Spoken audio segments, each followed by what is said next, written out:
Hey guys, welcome to Backyard Beer Brothers. My name's Rory Doherty and I'm joined by my sister Anna Scotney. Tēnā koutou, hi everybody. It's a pleasure to be on the Backyard Beer Bros ride. Yeah, so officially actually over in New Zealand, so we're actually in a brewery in Wellington. It's called, what is it called? Double Vision. Oh, there you go. And believe me, this is actually going to be the first full strength beer. I've had a little half, but one of the things, you were telling me that these guys do some really good cola sours, was it? Yes, and I'm working my way slowly through my favourites of the cola sour series they do. So this one is the Double Vision vanilla cola sour. I will double check how much the percentage is. I think it's like 3 or 3.9% or something like that, so not too heavy in terms of its alcohol content. They also do a cherry cola one, and then they also do raspberry cola, and then just a standard cola as well. And the good news here is that we've already introduced the beer there. We're going to be doing the latest of the 4 cola beers, and this is the raspberry cola. So I think this comes in at 4% alcohol, so looking pretty good. But I'm keen to get into it. I've had a little taste of the cherry, that was pretty good, as well as the vanilla, that was pretty good. So I'm hoping for good things. Yes. So that's what we're looking at. It's looking pretty amazing. But as far as the smell, it's definitely sour. There is a sort of almost berryness coming through. Quite sherbety in a way, eh? Yeah. So it does have a sort of candiness to it. And I was talking to some of the guys working here, and that's what they're actually aiming for, is to have it more like a sort of cola candy than an actual beer in that case. Yeah. But looks good, smells good. Let's get into it. Yeah, boy. Cheers. Cheers, bro.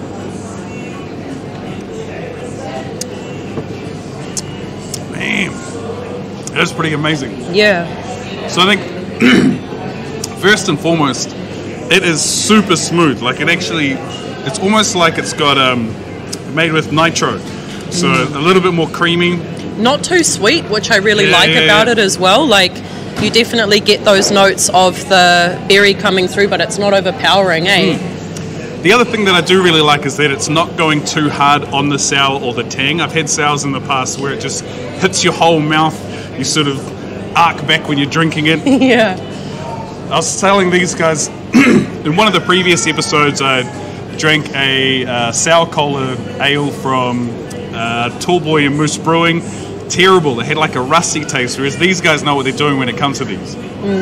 Also, I feel like the cola element, it just brings like a really nice surprise or something. Like, I don't know, it's varied in terms of like just the berry element. The cola aspect to it is also really present, but without being too much, eh?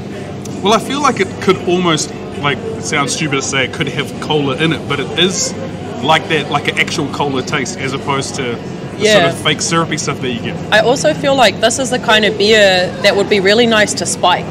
You could almost go like a fucking vodka spiked. Yeah, well, you could shandy it up, but like get naughty. Or like a bourbon and cola. Yeah. Rum and cola, maybe. Yeah.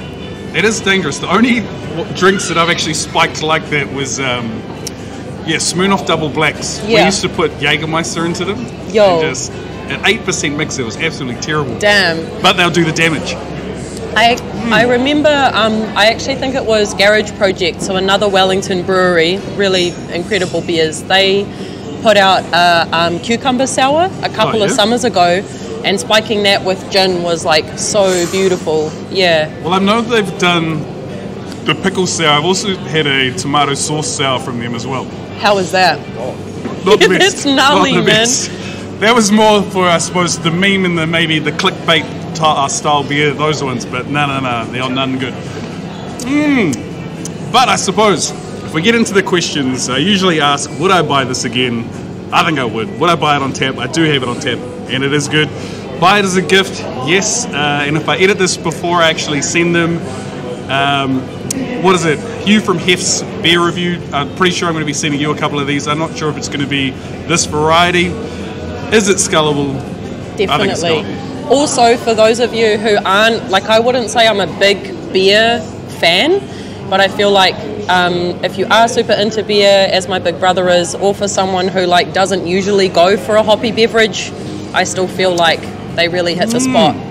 As well I as need to that, catch up. another sign of a good sour, and I think I've said this in a few episodes, is if whatever flavour they say it is, if you're still tasting that all the way through to the end of the glass or the end of the can, then they're doing something right. A lot of them sort of fade, the first mouthful's delicious and then it gets generic. This is sort of tasty all the way to the end, so they're doing something right. Hard. Boom, so that's us, Double Vision. If you've made it this far, thank you very much for watching. Feel free to hit the like, hit the subscribe, and as always, I hope you have a good one. Cheers.